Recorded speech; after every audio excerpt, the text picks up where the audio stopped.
Okay, teams are just adamant about these bans they want to use. I think Bears at least took something away from Secret that you want to ban this Magnus against NaVi. NaVi just play it so well around like certain melee carries, the Slack, the Juggernaut, that it seems teams just don't want to leave it in the pool. Luna is Luna, and yeah, the same picks coming out. Navi. The other big reason I think we're seeing some of the same picks is they're often choosing to play on that dire side, even over first pick. So 2 games in a row, we see Navi dire side with second pick, and it's same opening after same opening. But what about 4 some of these games other in a heroes, row or man? What something. what about what happened to Ember Spirit? What happened to that OP magic damage dealer? Is that hero just not worthy of the 1-2 anymore? For these teams, I guess not. I think for some teams, absolutely. So it's, I guess, a team by team basis kind of thing. I think Slaughter is definitely worthy of first pick. That's like the Yeah, most for sure. stable first pick worthy hero like at the moment. Some of the stats on the hero I was seeing on this new patch, he's by far the most picked and banned hero of like the 7.0/7.01 era. So the second place hero didn't even come close to touching Slaughter in terms of pick rate. So It's this has funny. It's definitely been a go-to for everyone. You remember ESL One Genting, where he had such a terrible win rate? That was Florida, right? Yeah, Yeah. And people it were was like talking about, 20%. yeah, we're like, is this hero actually first pick worthy? And I was like, I don't know, guys. I think these guys are picking it up for a reason. And even after that, even after such a terrible win rate, people continue to pick him up. And it seems like it averages out pretty nicely in Slardar's favor. It's hard to take like one small lamb where there's a small sample size of games too much to heart. Yeah. But I think the versatility is the biggest factor, right? That's what you said, right? Support, off lane. The fact that you could do both means he's a great first pick. Yep. I mean, it seems to just be very good in this meta where we're seeing you turn one, not even a successful team fight, but one successful pickoff transitions into a Roshan, and that's exactly what Slaughter does. As soon as he supports, Slaughter seems to always still get Blink around 15 to 18 minutes, and that's when you go for that smoke, get a pick off, get Roche. Any lineup with a Slaughter can take Roche very effectively around that stage of the game typically, and something that we're seeing just not teams are still, I guess, struggling to adjust to. I mean, there's only so much you can adjust to. Smoke ganks are smoke ganks. More often than not, they're going to find a pick off, and that's where teams are taking control of the game.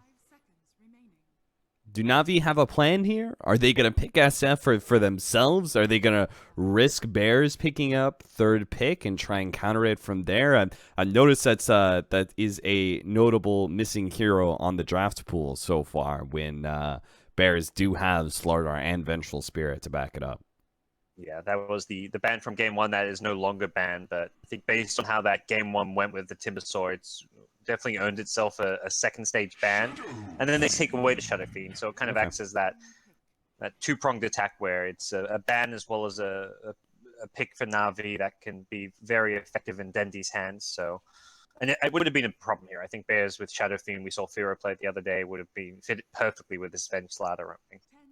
Yeah, absolutely. So Bears now have the opportunity to counter. I am going to presume that Navi are going to try and switch the Weaver into a support or offlane role from here.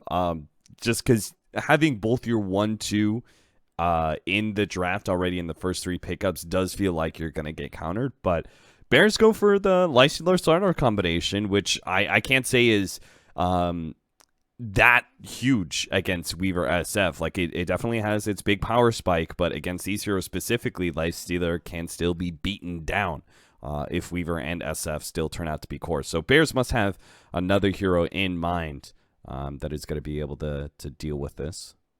Yeah, I think their mid laner needs to be kind of a bit more of a playmaking hero at that point, something a bit more flexible, but they won't know quite what that mid matchup's going to be. Again, Navi saving their last pick for Dendy. This has also been another recurring theme. We saw a 10th pick Tinker yesterday in one of their big wins against Secret. We saw them last game try and go for that last pick TA to turn things in their favor. So they are a team who try and use that 10th pick to give Dendy a good matchup, but it doesn't always necessarily work out for them.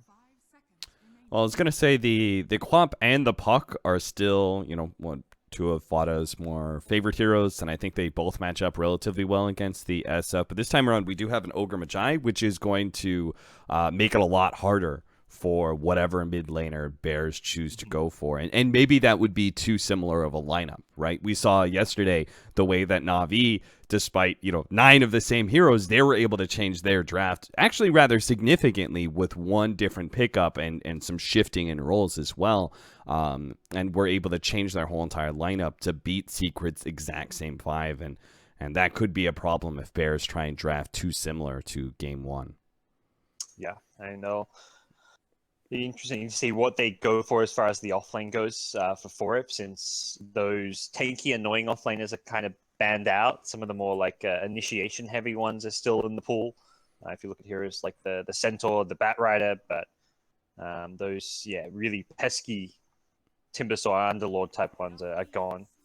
Quap though, so they will get their mid lane. It doesn't really matter what order you mid your offlaner here. Oh, it could be Slider offlane, of course. That keeps NaVi guessing a bit, since Bears will still be picking the next hero, but they want to make sure they get that pretty good matchup for the Corp versus SF. We saw at least one Corp SF in the opening match where Firo had a really rough time against the Corp, but ended up recovering through his jungle farm. This is maybe a bit more of an even matchup, considering there's no good Magi this game, so it's not going to be a straight up 1v1, but still one of the better matchups for Corp. So if we're going to lean towards, because I agree with that. I think the mech heavy heroes, the tankier heroes, like those have all been banned away unless Europe is going to take a flavor out of NA and pull out like an Abaddon offlane or something. So I'm going to lean towards that sort of offlane, in which case I think you don't have a mech hero, but you definitely need some form of sustain for Bears here. What in your mind, like I'm thinking of a support, like something like a Dazzle or something. What do you think Bears need? I don't know about the Dazzle with the Venge, who could be like not the ideal support duo. They go Axe. Okay, so I guess a comfort hero for 4F.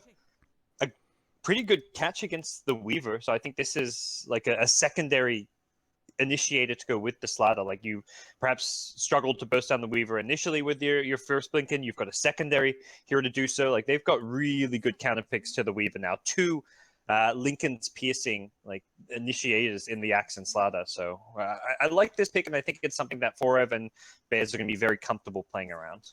Yeah, I think this. I actually didn't think of Axe, but if he actually gets a well-timed Blink Tag or Blade Mail, he's going to be a terror versus both the Weaver and the SF, 2 relatively squishy but high physical damage dealing heroes.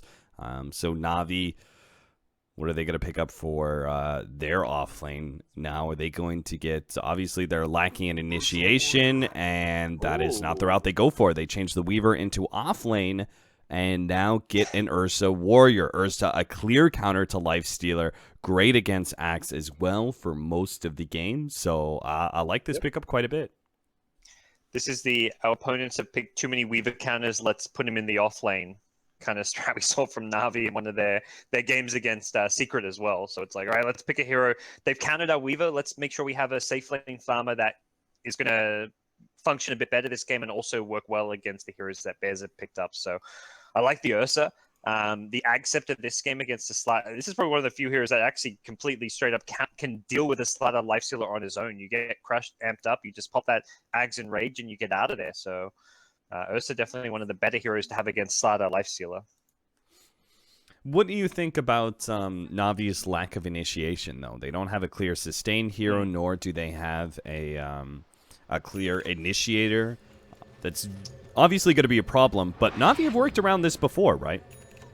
They have. I think it was also like actually was a problem. Like now that you bring it up, like that game where they ran general on the offlane Weaver was when they had the safe lane Venge, which is, I guess, kind of similar to maybe Ursa in terms of his initiation potential. He's a kind of hero where they were giving him some farm and they ended up transitioning him to this kind of awkward utility Venge, but not having like a clear initiator. Biver on the Rubik is playing the 5, often playing that 5 role, so not getting a lot of farm. You're not going to see blinks and force staffs on him at good times. Does limit their ways into these fights. So Pycat needs to really, to me in my mind, needs to snowball this game to be effective. If we're looking at an even game, I don't see Ursa fighting well into Bears because they're going to be going for those force staffs, kiting items, and trying to just play around the Ursa as best as possible.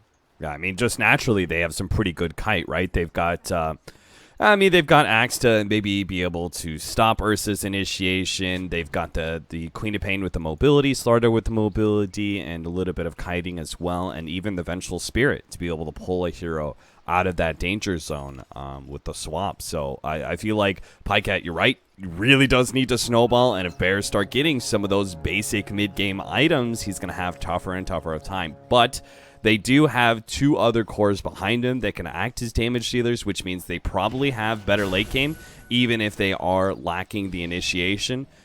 Team fights are going to be a little bit messy, I think, later on to the game. It's going to be very hard for Navi to get clean jumps in, but they may have, just due to the nature of having 3 damage dealing cores, they may have better late game.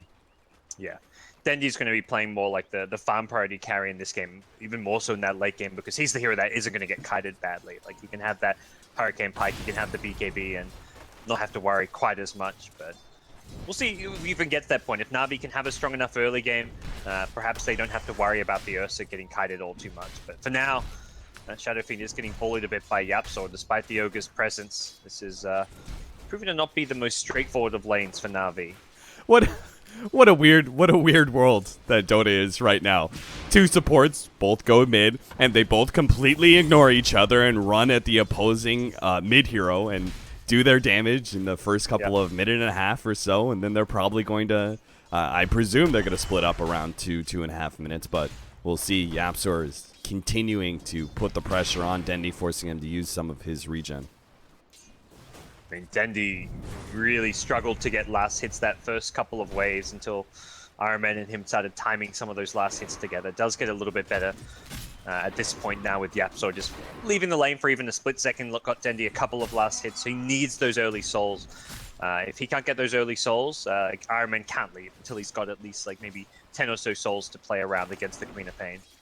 It's an interesting choice. I kind of like it. Forev opting for level 2 Battle Hunger against Pycat. He's trying to use it to pull back the creep wave while also kiting Pycat, making sure he doesn't have the movement speed to build up those Fury swipes. General dropping a little bit low underneath the tier 1 tower. Looks like he tried to get aggressive on the Firo while the bugs were out.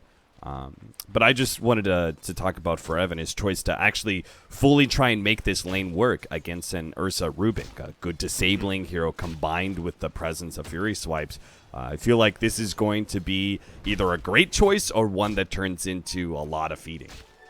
Yeah, this is where you typically expect to see like that Iron Talon, like I'm just going to go jungle and take the safe approach. But yeah, 4 of us, for now, at least getting some alright experience, couple CS here and there. He's got a side pull off using the neutrals until it's going to come in and be a little bit disruptive of that one. But yeah, I mean, on paper, this should be a lane where 4 really just gets nothing. But so far, so good. Oh, what? General actually picks it up. He saw the double damage earlier, but yeah. I did not imagine that. Oh God, it's happening.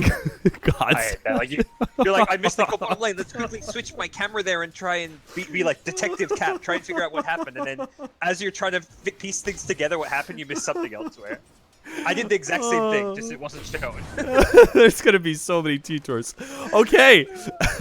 I'm actually crying right now. All right, so Dendi dies to Fada. Looks like the dual lane works out to the favor of Bears. But General, as a sole offlaner, thanks to a double damage rune, managed to kill Firo. What a big kill that is. Yeah.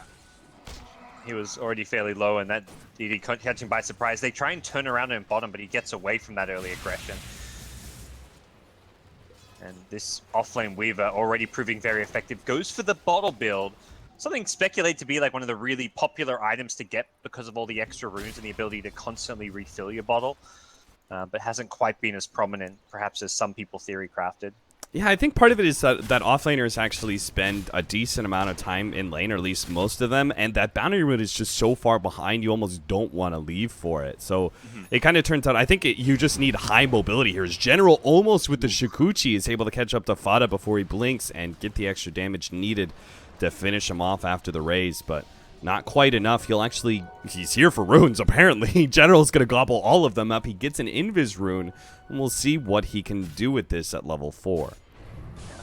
I think the other really tough point about getting bottle on offlaners is it's a big gold investment. Like every small bit of gold as an offlaner, you need to like use wisely. Like that boots as fast as possible, the stout shield, like all these small items make such a big difference for an offlaner that saving up 660 gold means you're getting way less out of the lane because you don't have those value items. Yeah. Weaver doesn't need the boots though because you've got Shukuchi, so one of the few heroes that perhaps can go for this build.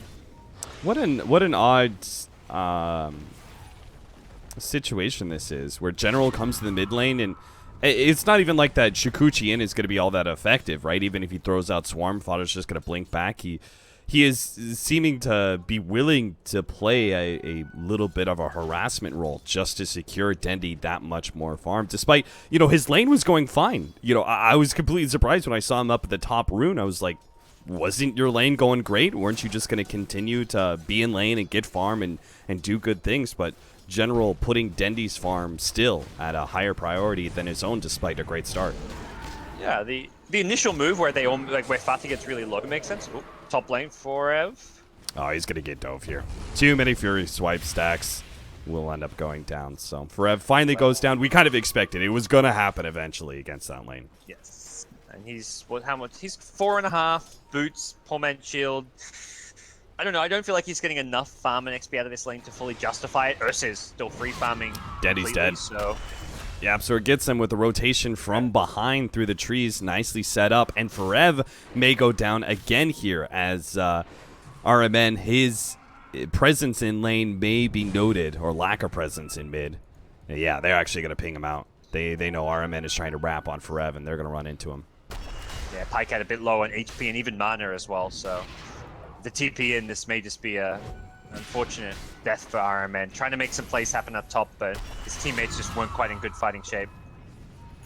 Yeah, nice rotation. Early TP from Adam secures another kill. Vero seems to be doing fine for himself. Dendi's levels have really suffered. I mean, he's had so many heroes splitting with him in this mid lane. He's not even level 5 yet. We're 6.5 minutes in.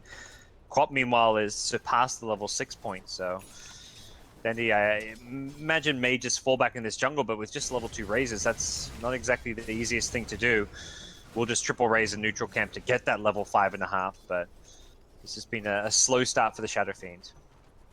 Yeah, he's going to need a lot more help from NaVi to make this work. A rotation in. They might just be able to catch Biver. He actually telekinesis over to stop Forev, but that means the Yamster is still in range to be able to get this crush with Fada TPing in. They managed to get a beautiful Sonic Wave. It's not enough to finish off Pycat, however. Yapsor is going to put it to himself to try and finish him off, but the crush isn't enough. Now he's going to end up dying behind the tower. Pycat survives, and Fada doesn't actually opt to try and go for that kill.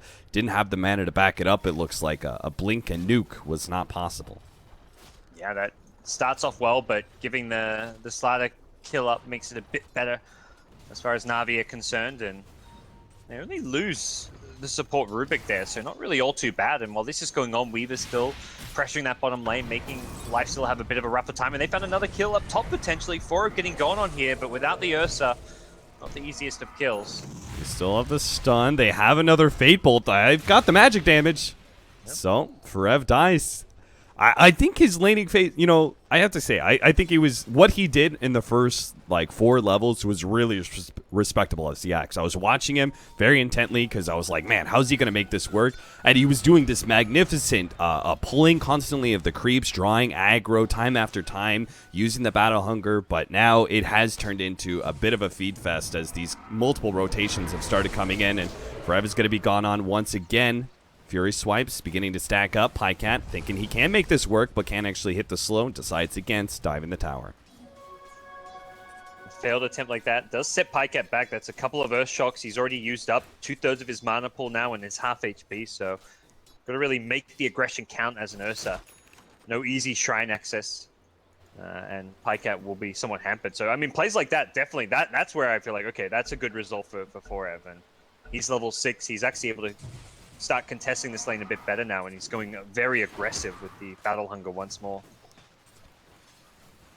4-4, a slight lead for NaVi right now, about 2,000 gold. I say slight, 2,000 gold is not much to smirk at there, and a little bit of experience buff. Despite Dendi having a rough laning phase, he has kind of recovered thanks in part to that double stack at the, what was it, 7-minute mark or something like that. Fana tries to pressure him some more, but RMN is in lane. Fada, not one to back down from 1v2, continues to harass the tanky ogre as best as he can. Yapster's going to be able to come in for the side, hit the crush. They also have the follow-up magic missile. But again, RMN is not the hero you want to go for in these situations. They really wanted to catch Dendi with that wraparound, but failed to find him in time with General TPing in. They get a quick kill on Adam. Yep. Get the quick kill, turn around. Dendi happily gets his level 7 now, and overall, yeah, the lane stage going very well for them. I think that was almost like a requirement of their draft. Running the safe lane Ursa as a pseudo counter pick. The offlane Weaver is a hero that doesn't really want to play from behind. You're expecting your offlane Weaver to get more farm than like a enemy initiating type offlaner, because they're the hero that you're picking to get that mid-game blink and have an impact. Weaver's a hero you're picking to get some farm and not be starved for items as well as for experience. So the fact General's doing as well as he's doing is necessary for NaVi. He's doing much better than I expected, like level 9 already. He's one of the highest levels in the game, but this is going to make sure that NaVi have a better time helping Dendi get the space and room he needs to transition into that mid-game. Bureau trying to get some damage done onto the tower, but General is there always to make sure there's not too much pressure. Dendi is actually going to turn that rotation that he made into the jungle and was clearing through some stacks and such into pressure onto the tier 1 tower rather early. Pycat with the early Helmet Dominator is going to help out. He takes the Radiant Siege Creep, and away they go. The first tower to be pressured. Don't think Bears... They're going to try and rotate their 2 supports and maybe have TPs after that. Fada's going to get the mid lane in position to get a lot of damage done while he waits for Yapsors and Adam's smoke gank, but is it going to turn into more? Ursa has now rotated out, which means the Yapsor wants to be able to find the initiation here. Tries to come forward. Swap back. Adam unable to get a lock onto anybody but RMN. Bears only picking up the Ogre there for the Dire, picking up that off-lane tower. Not really what they hoped for. But still. That looked very dangerous for NaVi. I think Pycat misread what was going on. I think he assumed that Bears were not defending top. So he's like, all right, they're not defending. I'm just going to TP mid and try and deny this tower, or at least prevent it from going down. But he TPs at a time where Bears are trying to initiate. So NaVi perhaps fortunate to only lose the 1 support there, as they managed to get the Shadow Fiend and the Ursa both out safely. And that's thanks in large part to Biver and his telekinesis. Well-timed as Yapsor tries to make his initiation. They're going to rotate from mid, looks like, into the bottom lane, continuing to try and just bully these outer towers. They're actually going to smoke up with this rotation, but I hesitate to say that they're going to be able to find anything. Frev has already hit his way into the trees. He's died enough this game. It seems he's going to be playing a lot more conservatively. It's kind of interesting, the use of this SF, who traditionally would be spending a lot more time farming in the jungle. Pycat needs some help here. The TP rotations start occurring. Bears have forced that much. Meanwhile, General is harassing Forev a little bit inside the jungle. Nothing should come of that. They're going to go back into the top lane. Biver is still going to be the target here. Amplify damage. Make short work of him with physical damage required. RMN is still sitting on top of them, though. With the Invis, Dendi is going to be able to get a couple of rays, but the pop out there with the Infest, and that's a little bit of surprise to Dendi. Now, Pycat has to pop the Enrage out, but they're just going to kite him around until the Enrage fails, and they're going to be able to finish him off, or maybe not. RMN, nicely timed stun on Yapsor just before the crush can go, so Bears. Bottom? Is Forev going to die? General's hunting him down. Forev's going to juke this one out somehow. In the trees, cut down a tree. General is still kind of on him. Shikuchi's through him. Finds Forev for a second. Forev, yeah, he's finally got to go down. Nice kill. Axes was very close to his Blink Dagger, so killing him when he did is important for NaVi. Slow down those Blink timings. That's where the lifesteal, it doesn't have to wait for the support starter to farm a Blink this game. The core Axe is going to have one at a much better time. But for Bears, that fight at top lane, getting the kill on Dendi, pans up very nicely for them. NaVi not expecting the infested lifesteal. Mid lane, there is a Blink from Biver with a lift, but I don't think they've got the damage here. Very close, but realistically, Fata always had the HP to survive the combo and Blink on out. Yeah, I think many people don't expect the tankiness of this Queen of Pain build, because when you get this shreds and you have it on strength and you complete the Veil of Discord, you get a decent amount of stats out of this, right? 6 strength, 6 armor on top of that. Then you have the big strength tread increase in HP as well. And you end up just being able to survive through almost anything. It's one of, I think, Queen of Pain's biggest power spikes is this level 10 area. And there's actually, I didn't realize co-op level 10 talent, there's a +5 strength, which Fata's gone for. I don't know if most co-ops go for this. I feel like no, I don't think they do. More commonly see the damage. +5 strength sounds like pretty crap compared to some of the other talents in the game. I'm like, yeah. Is that really what you get? I mean, for the playstyle, like survivability, like we often see a lot of in the pro scene, like often players will lean towards more the plus HP talents, even when the other one sounds like, oh, you do damage. Like more often than not, when you're playing as a 5-man unit, damage isn't the issue. It's just staying alive. General continues to be quite the nuisance here, and this bottom lane has almost Lincoln's being built up as he's about to finish up that ultimate orb. The Radiant claiming a tower here. Looks like that top lane tower. Ends up going down. Forev's going to be able to finish off his Blink Dagger off of that. Whoop! That wasn't the call. Maybe it's a good thing he didn't go, though, because Pycat is also here inside the jungle. He actually blinks away from Pycat. They're still going to try and hunt down Yapzor, though. Tries to go for the TP out. They don't have a telekinesis, so no stun available. Yapzor clean escape. That could have been disastrous for Bears. Their first Blink Dagger reveal of the Axe could have actually gone completely awry. If he did actually get that call, he might have just been gobbled up by Pycat. That's some good news, and this is what NaVi want to get aggressive. They've got this Aegis. They found Adam now, who's on a bit of a warding mission. But pays for that with his life. Forev. Oh no, another missed call. Forev. He hoped to be able to catch Pycat and them to be able to burst him down with the Infest combination. He now pops out now to force NaVi back away from Forev, but an off game for our off laner of Bears, it seems. Again, like another call where even if he lands, I don't think much is going to come from it. Pycat having an Aegis. Has just pretty good tankiness in general at this stage so he's not going to get immediately bursted down by that Lifestealer Infest, so wasn't the ideal target anyways, and I think Bears just, probably ends up okay for them that they just were able to get a clean disengage and back off and wait for a better timing to go for that smoke play. Maybe Yapzor will have better luck in his initiation. He has 1,800 golds and is being given the offlane for now to try and finish up that Blink Dagger. The rest of Bears playing inside their jungle right now, trying to scout out some of these wards placed aggressively by NaVi. They'll get one of them. Probably not going to find this one, though.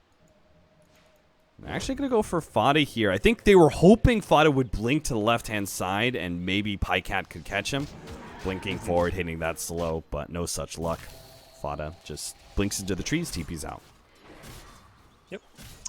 One of the downsides for NaVi right now is they don't have the best building siege. Perhaps with a couple more items on SF and Weaver, that they'll be able to make up for that, but it will be a Linken's first. Weaver going for the more defensive build, Dendi wanting stats and HP as well. Again, prioritizing survivability, but they have an Aegis Ursa. This is more like a, let's fight, let's get on top of Bears and try and go for kills rather than go for towers. If they play keep away, you take those towers, but you do push at a pretty slow pace. Good news is this mid-tier one is pretty low, though, so... Double Blink Daggers. Yapzor, he's going to wrap around. Aramed is going to be able to scout out at least one here. Forev's going to be able to jump on him, but the back line still coming in. They managed to kill the Rubik. Ogre is also down. 2 supports dead from NaVi, but Firo's now out of that rage and stuck close range with Pycat. He's actually in some serious trouble. Yapzor needs to be able to help him out. He blinks forward. A denied tower from Fada in the middle of this engagement. Firo will manage to get away from Pycat there. So an offlaner in exchange for the 2 supports. I thought that engagement was going to go so much better for Bears watching Yapzor and Firo wrap around the backside. But NaVi, gods, tell me what happened to their side. They got real aggressive. I mean, again, it was like the classic Iron Man play. He's hiding in some trees in a position to scout out the smoke gank and had the lane observer ward, but NaVi were so fast, they immediately dropped the sentry, de-warded it, and then he blinked. Like, he didn't even have any vision of the Ogre. He just guessed where Iron Man was. Like, you know that ward there in your smoke pop? You're like, okay, they're hiding in these trees, waiting to pop that smoke and trying to abuse their vision advantage. So it was a really heads-up play coming in from Forev on the Axe. He made up for some of his earlier miscalls and puts him in a nice spot. Potential follow-up kill on Pycat. His Aegis still up for another 20-30 seconds, so not really the ideal timing to go for the kill, but yeah, it looks like Bears won't go chasing. These wards have been pretty on point for NaVi, it seems, for the most part. Some of them are a little bit different, but it is catching Bears unawares. Nice landing ward does give Pycat the heads up. about the rotation. They're going to go back to mid here. Very rapid. They see naturally Bears are going to fall back after a misgank like that. So NaVi think it's their time to get aggressive, especially with the Aegis expiring. Bears may not expect this one. Smoke pops. Biver sees Adam. That'll be their victim. Don't think they're going to be able to make much more of it, though. Forev actually TPs into the shrine, prepared to fight if NaVi continued to go for the high ground. Anything looks like that's something they are able to approach at this stage. NaVi did have general kind of aggressively in the jungle, more so for the scouting reasons than anything else. Oh, Courier. Fata says hello. Gets away with that one and completes his Orchid now, so it's a bit tougher for the Ursa to rely on the Enrage, and even when he gets at Aghanim Scepter, if he gets Orchided up, he will be getting blown up by this Queen of Pain. How's Dendy doing in farm? He's getting closer to his Manta. That'll be very important against that Orchid of Fada's. Yep.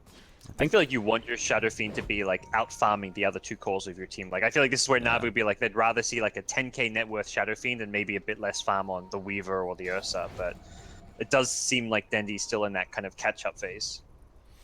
Yeah, this I think is a very prime opportunity. I mean, you've hit this big power spike. The Aegis is now down. You know that NaVi just blew through another smoke as well.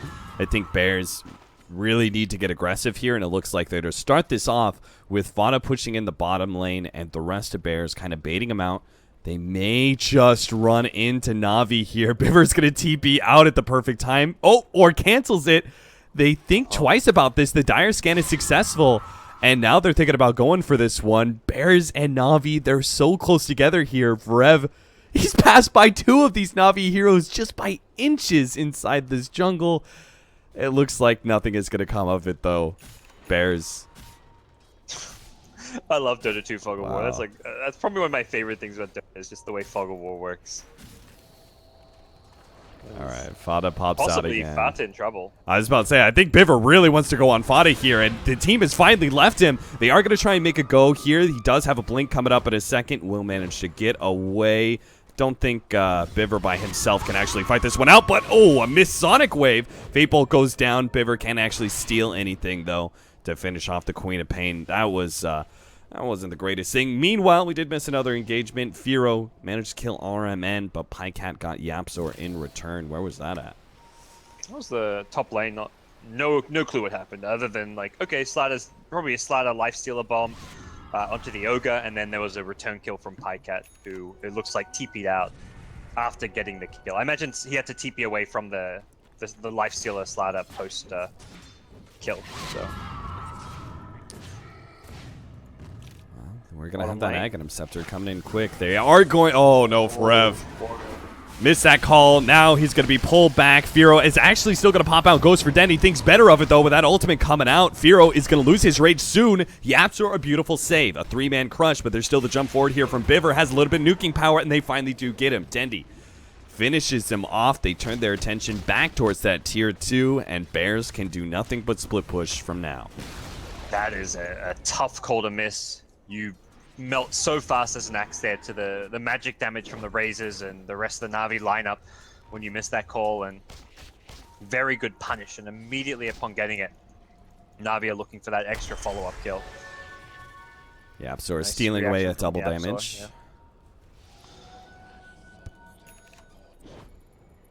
Adam maybe going to be the one getting, just managed to elude General's vision, it looks like. Yeah, General wants to finish up his Diffusal Blade, and I think he actually has it with this neutral keep camp, so... Off of those last couple of fights, NaVi pull a bit further ahead. It's like this 6,000-ish net worth lead. In my mind, like, even though they've got this 3-core lineup, I feel like they need to be playing from ahead. Like, I don't actually think their late game's necessarily better just because of the initiation advantage coming in from Bears. Like, having the Axe and the Slatter in the late game, to me, is a bigger deal than, like, having a Weaver, like, pseudo-carry, because I think Navi's very single-target focus, and that's going to start to become an issue for them the longer this game goes. Yeah, tendency to agree here. The fresh Roshan is up.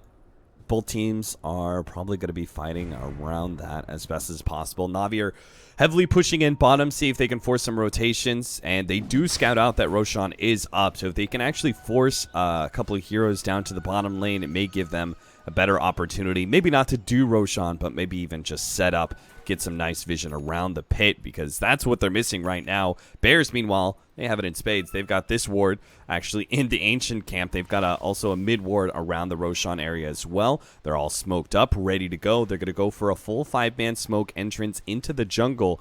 See if the Slardar Lifestealer can lead things off, get a quick kill on a core, and turn that into something more. Again, the side lane split push threat is there, and NaVi are grouping up as if they're ready to fight this one, though. Jesus, General just TPing straight onto that shrine like that. Doesn't run into any of the Bears.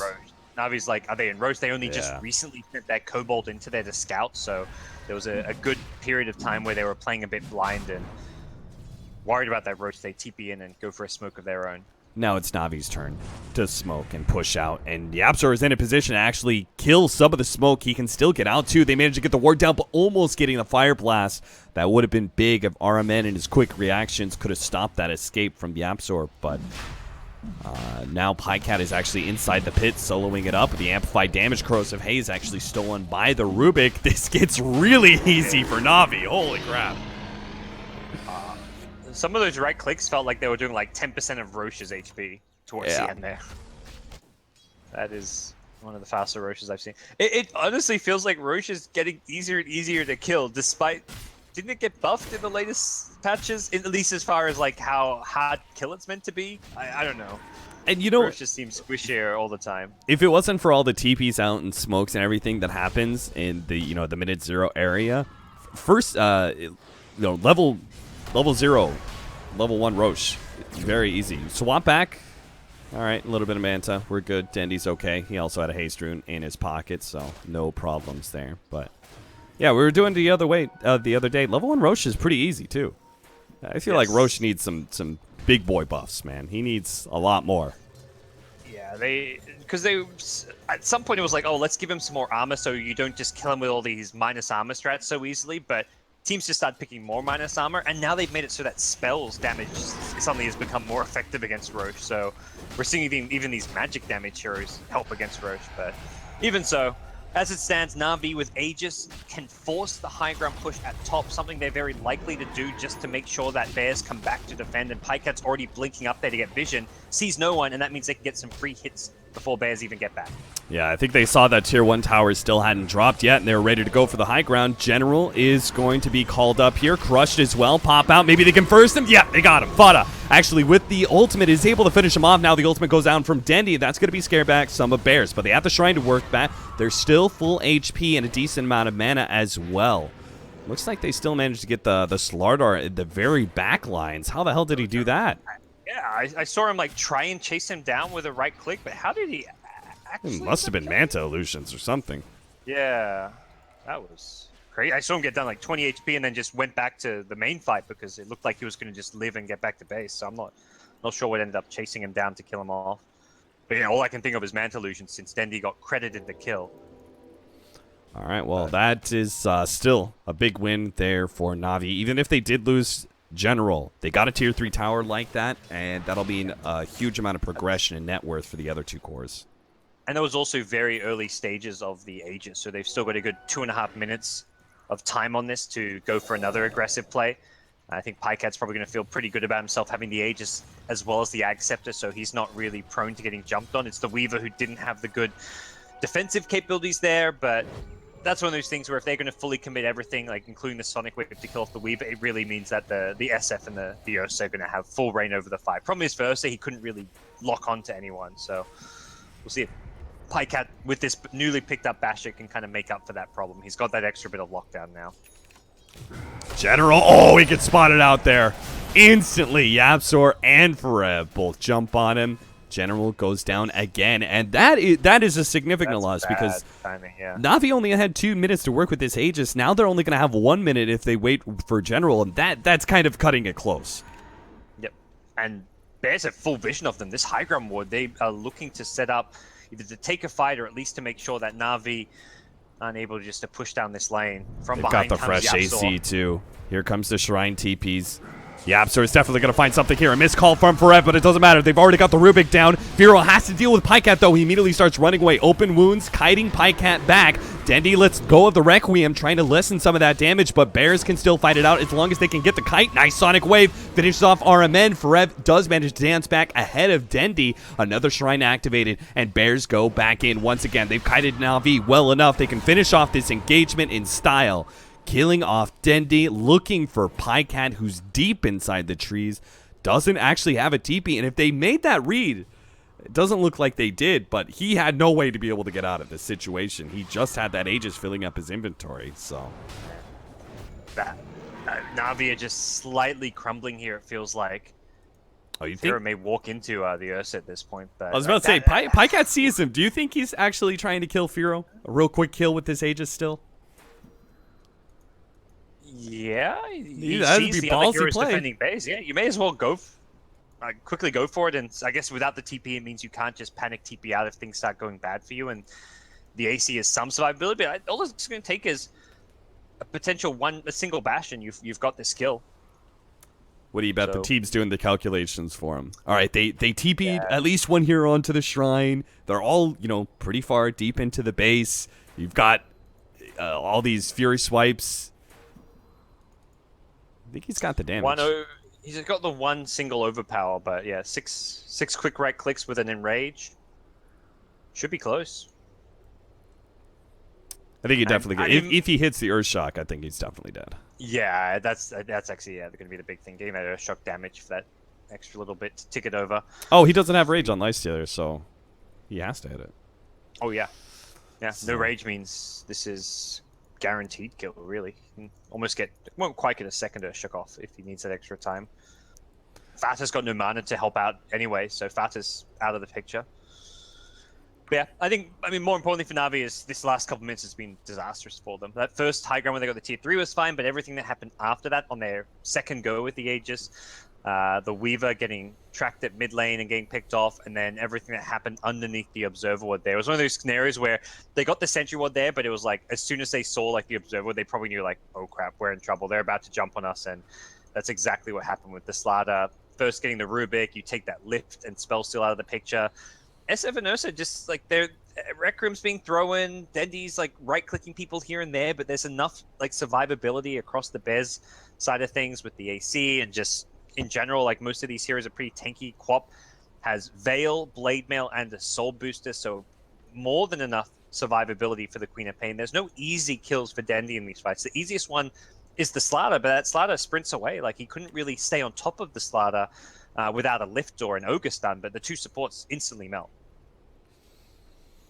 Yeah, Dendy and the rest of NaVi, I think they just needed, they didn't have very clear decision-making, I think. They needed to immediately back out as soon as they lost General, but Pycat, not going for the clap just yet, waits a little bit, now goes for it, slowed down by the open wounds. The Enrage is going to take that one off, gets the bash necessary to finish off that kill. The TP does come in from Forev, slowing down Pycat. Now the rest of the TPs are going to be able to follow that one up. Pycat is going to lose his Aegis. They get the Cull, and they should be able to finish up a second time here. Pycat goes for the quick blink. Nicely played. None of Bears were actually close enough to be able to catch that blink, so he may still be able to get away. 1 second. Oh, another one. Oh, he gets hit barely. Yapzor managed to connect, and that definitely should be the end of Pycat. He does have some help coming in. Biver's going to be able to help out a little bit with his telekinesis, slowing down the damage, but Pycat still gets dropped, and now Biver's just going to be the extra kill. RMN actually abandoned him on that one. He's like, nope, I'm not being a part of that engagement. Left the two of them to die.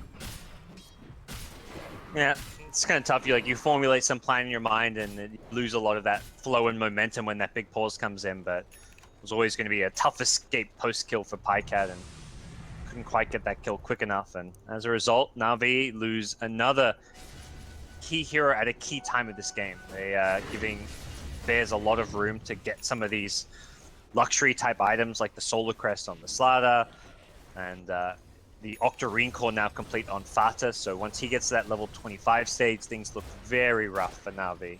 Yapzor seems pretty set on this item build, even against the Ursa refusing to go for the Force Staff. What are your thoughts? I like it against these like single target physical damage drafts. I think it's fantastic because we're not really looking at a Weaver or an SF or an Ursa. Like Ursa can enrage out of it, but there's a lot of things he's going to have to enrage out of. So I think you can always time that Solar Crest or put it on a teammate, and it's always going to be a very useful, effective item. And I think one of the kind of maybe underbought and undervalued items in the game, NaVi's draft is like the perfect example of a draft where you want to have a Solar Crest on your team if possible. Yeah, I think I really like the fact that you said undervalued, because I feel like Solar Crest was an item that was all the rage for a certain point in time, and then nobody started picking it up. It just kind of fell by the wayside, and now it seems Yapsor and a couple other supports have started bringing this item back into the fold again. Quick escape there away from NaVi, who heard their smoke did get popped. At least Bivers did. The rest of the team is still trying to make this work, though. Another blink out, but a telekinesis actually does manage to grab Yapsor. Yapsor is definitely dead, but Firo may also be in trouble. He's raged up, trying to get back to his base. NaVi are trying to pursue out as best they can. A swap back just to make sure that Lifestealer does not get caught in any way. Yeah, I think General forgot about his Diffusal Blade there. Could have at least slowed down the Axe towards the end with that offensive Diffusal. Perhaps, I don't know if they guarantee getting a second kill with a telekinesis they do, but that may have been a bit out of range. But either way, NaVi at least get the kill. They're able to kind of settle back with their lanes, try and ideally get some aggressive wards down, although they don't have much to play around with right now. And fingers crossed for them, they are looking for that next Roshan to set themselves up to perhaps pose some further aggression towards this top lane where they've already taken a tier 3 tower. It is exposed, but they also just don't want this game to drag too much longer. The Lifesteal is going to be getting some late game items of his own. The Queen of Pain's getting close to that level 25, and the Ursa is just going to start to fall off and get kited the longer this game goes on. Yeah, Vada's going to turn into full Porcupine here with the Blade Mail, and he's got queued up a Mjolnir. So if he actually gets that static charge out, he blinks forward with that level 25, has that invulnerability, pops the Blade Mail, pops the static charge, and NaVi are just going to have to ignore him the entirety of that Blade Mail.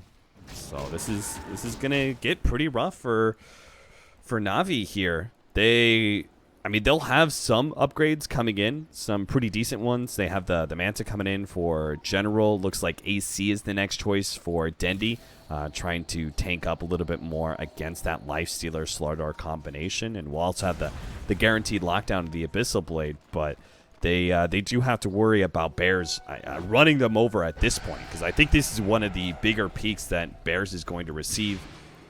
Maybe wait out the Basher potentially on Firo, but I'm not even sure if you want to wait for that necessarily. I think Bears may just be thinking, let's go if they can find an opening to get a good jump with that Slardar Lifesteal Bomb once again. Then he does now hit level 20, which is a big boost in his damage output. He gets an extra 72 damage with that talent. One of the better level 20 talents out there, and he's something, often it feels like in these fights, like he can stay alive, he can get it like 3 or 4 right clicks off before the heroes just get away from him, but now I feel like he's actually going to hit a lot harder and be a much bigger threat to the Bears side. Another successful scan from the Radiant, but I don't think that's actually going to tell them too much. They know Roshan could be coming in sometime soon. They have to fear that NaVi are doing it right now. They're going to go for the smoke, see if they can intercept this Roshan, but it's not even up. They may still run into NaVi, though. NaVi are playing around the high ground areas of Rosh, taking the Radiant Shine, trying to play on this dire jungle side as well. Looks like the General was able to pop that smoke, and Bears are going to have to give control of the Roshan pit back over to NaVi once again and see if they can find a different way to get their initiation. NaVi trying to loop around, and that Observer, I don't believe scouted them going up that ramp necessarily, but they'll show themselves a bit at top lane. Very hard for Bears to play this stage of the game because Ursa can always just blink in and solo Roshan, and they kill it so damn fast, but the teams have kind of swapped side here. Bears are ready to engage towards the pit. They know where NaVi are, and they're going to try and get in here and stop this one, but it's going to be, looks like, too late. Yeah, Swarm makes things really hard. They are going to be able to get Biver in the back lines. At the same time, Forev gets forced out forward, but he gets caught by RMN. Adam managed to swap him out and gets the stun onto RMN. Fada is being pursued out by General, but another call goes out. Dendy is actually going to be losing his Aegis here. Fada dances away from General a little bit further out of mana now, but General has to retreat as now all the supports are going to be focused on him, giving Fada the help he desperately needed. Firo gets bashed up, but Dendy and Pycat realize with all the supporting crew of NaVi gone, they have to start retreating. There's a big numbers advantage going the way of Bears now, even if these two cores are quite strong. Not sure if they can do this by themselves. He's trying to go for Fada. Pycat makes his initiation. Now the buybacks start coming in, but Pycat immediately gets bashed up, controlled, and it's just going to be the SF who makes his escape. Biver's buyback will be completely unwarranted. Looks like the push at the top lane did some okay damage on a melee Rex, but ultimately it will regen. Yeah, NaVi just losing their supports at the start of all of these fights, so you can throw these extra lives on the Shadow Fiend, these cheeses onto the Ursa to give him a second wind in the fight, and it just doesn't seem to matter because they're just not dealing enough damage. It doesn't really feel like the Ursa is really ever a threat. He's not able to get on top of any of these key heroes to bring them down. The Axe is just being a complete menace with this Blink Blade Mail initiations now, and all of a sudden NaVi just, I mean, it doesn't really, not even all of a sudden, it just feels like a few fights in a row where they're just unable to really capitalize on having an Aegis advantage. And that's got to be the combination. I mean, I think this ward was absolutely the MVP of that whole entire Roshan fight, right? Not only did it spot out all of the rotations that NaVi were doing, which allowed Bears to push in mid and take this tier 2 during that setup time, but it also spotted out some of the heroes like this Rubik who was sitting in the side. That was a quick instant kill, a numbers advantage going the way of Bears. And then some of the following supporting casts of NaVi fell also because of that vision. It seems like vision and initiation is something that is severely lacking for NaVi, and it's something we talked about during the draft. It's going to be a big problem in their mid game. They may have these strong fighting cores that can all scale pretty well into the late game, but it doesn't mean much if you're only getting kited around constantly. That was before the level 25 Queen of Pain talent, so now the spell life still kicks in, and Bata with Mjolnir, and almost like he almost has enough money for a Hex as well, becomes a major concern for NaVi in these fights, and it feels like NaVi are lacking the damage output. They've gone for the kind of 3-core lineup, but these cores are lacking that supporting utility hero. The supports themselves are just so squishy. We see them melt time and time again in these fights, and Bears are able to get a lot more value out of their Slider, their Axe, than what NaVi are getting out of their core heroes, like their Weaver, their Ursa. Bears don't want to lose that tier 2 tower. No need for it when they're in such a commanding position, so they're going to push out the mid lane. Top is still pushed in, and that's where they're headed. I think they still want to keep the pressure on the base here. As soon as they've alleviated that pressure on the mid lane that NaVi were trying to put out there, they go straight back up. Going to take the shrine, it looks like, first, and try and determine what they want to do from there. Yeah, they probably feel like they've reaching a point where they can take any fight. NaVi, it seems like a more like, all right, let's split push a bit, be pesky, be annoying, keep Bears on the back foot so they can try and buy some more time to, complete another item or two, get a buyback. Shadow Fiend gets an Assault Cuirass, but that's only going to be a minor improvement in NaVi's overall fight. Doesn't really solve the issues we're seeing them constantly run into. And oh man, it seems like Yapstar maybe has an idea of what's going on, but uses the wrong tree path. Oh, now we'll find him. RMN is going to be the first one jumped on here, but on the right-hand side, they are trying to finish up Forev. 1-for-1 exchange here. Fada fearlessly blinking forward with that level 25. Biver. It's going to be spotted out here, but no disables on the side of Fada. Not yet, anyway. Trying to finish off that Scythe device. They lose an Axe for a support Ogre, and they're still blinking forward, trying to charge and take fights to NaVi. The battle more for Bears is just knowing where NaVi are and what lanes are kind of being split pushed, if anything. You fight around your shrine here. Looks like Navi are considering it. Pycat's going to jump forward. They actually managed to get the stun on Afada. This is big, but he managed to get a force staff, and now they're turned around. He gets a plate mail and a full heal back up. Dendy's being chased away by Firo, and Pycat, he may get one with the help of General. He's going to have some shrine help as well, but I don't think he stands a chance against all these heroes. Sure enough, he gets kited, he gets stunned, and Navi... They saw 4 versus 4, and as you said, they had a better exchange, right? They lost their ogre, but they took away the axe away from Bears, and they had the shrine advantage as well. And they tried to fight it out. It still wasn't good enough to beat Bears. Yeah, that right idea and approach where it's like, all right, let's burst down this corp before the blade mail kicks in. But it's kind of like versing a satanic. If you don't kill that hero during your lockdown, they're going to turn it around on you and suddenly heal up to full, and you've just wasted a lot of key spells. Oh, Dendy. Oh, no. Dendy, Yapsor, and Firo, they come once in with the Infest combination, find that kill, with Navi now down 30 seconds on the Ursa and 70 on the SF. That could be multiple lanes of racks being taken by Bears. Yeah, I think that may almost just be the killing blow at this point. There's so little that you can do to defend. RMN, nice force staff there. Still going to be caught by Forev. Ultimately, Navi are just trying to buy time here with their supports. They are going to be forced back by General, who does manage to get a ranged Rax. A little bit surprised they care so much about General. What? How many TPs was that? Like, send... Wow. Just one hero back. I mean, I guess you have to choose which hero to defend, since, like, Avenge isn't going to be able to defend that lane of Rax against a Weaver, but... That was a dead Shadow Fiend Ursa Ogre for... I mean, the Ursa was about to respawn, but just Shadow Fiend being dead for how long he was, it felt like that should be guaranteed one lane of Rax. Like, I'm looking at this like, are they going to even have to GG up? But again, they're in such a strong dominant position, they immediately go back the other way. Fata's got upgraded to the Bloodthorn now, and General has to be careful not to get silenced.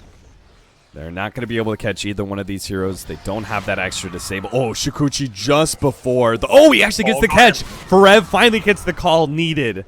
They get General. They can force the buyback now. Fada, again, you could see the change of playstyle. As soon as he hits level 25, he is just fearless. He pops the blade mail as soon as any damage comes his way. Bounces back. They'll finish off that tier 3. A General buyback has been forced. He's actually going to be able to jump onto him. Swap goes down. Fada's still going to be good. Pops the blade mail, jumps back in, managed to get the Sonic Wave, but a blade mail's going to wear out. Maybe Pycat can finish him off. So is Forev down. Firo managed to pick up RMN. Yapsor went for the back line there, trying to force Dendy out of an awkward position. Will turn around and manage to get Pycat before he dies to Dendy's hand. Now another buyback. Firo trying to go for Dendy. He knows he's not making out of this one alive. He just hoped to be able to kill another core of Navi. That's not going to happen, though. Navi, a brilliant hold, it seems. That Quap, I mean, I look at that Quap like, how do you stop this Queen of Pain? There was with the Arcane Rune, Blink had a 2.6 second cooldown. 2.6 second cooldown. How is that a thing in Dota? You know, that doesn't sound like it should exist in any fashion. But they managed to lock down Fata as once he just blinked in one too many times aggressively, catch him without the blade mail on, and they actually burst him down. So yeah, I think I think that was Fada made some major error there because he got swap saved, but I think he still had he was still spamming blade mail. So he popped the blade mail as soon as he's no longer stunned, but he's swapped out to safety, and then he decides, well, my blade mail's up, I'm gonna blink back in, but then the blade mail he only had half the duration. He gets the Sonic Wave off, but Pycat's like, oh, your blade mail's down now. Well, I'll just take this kill. Definitely a misplayed team fight for me. It's very hard to play these level 25 heroes considering all the active spells he's got in these late game fights, but Navi doing a good job of punishing him at the right time, and suddenly they take some tier 2s. This game not over just yet. And certainly one more kill on someone like Fata, that's a potential dieback. Without Queen of Pain, I think Bears actually really struggle to team fight. Oh, absolutely. Navi, I think, know that, and they want to try and find that pick using this smoke of theirs. I mean, despite being, strength heroes, these heroes, Slardar, Axe, and even Firo's Lifestealer, they do not want to be on the front lines. That's Queen of Pain's job. So without that frontliner, they really won't have the opportunities for the same kind of opportunities for initiation and counter initiation that they would without him. So I think Fada, as a whole, Bears got to be really careful right now because they had this game in the bag. They had it.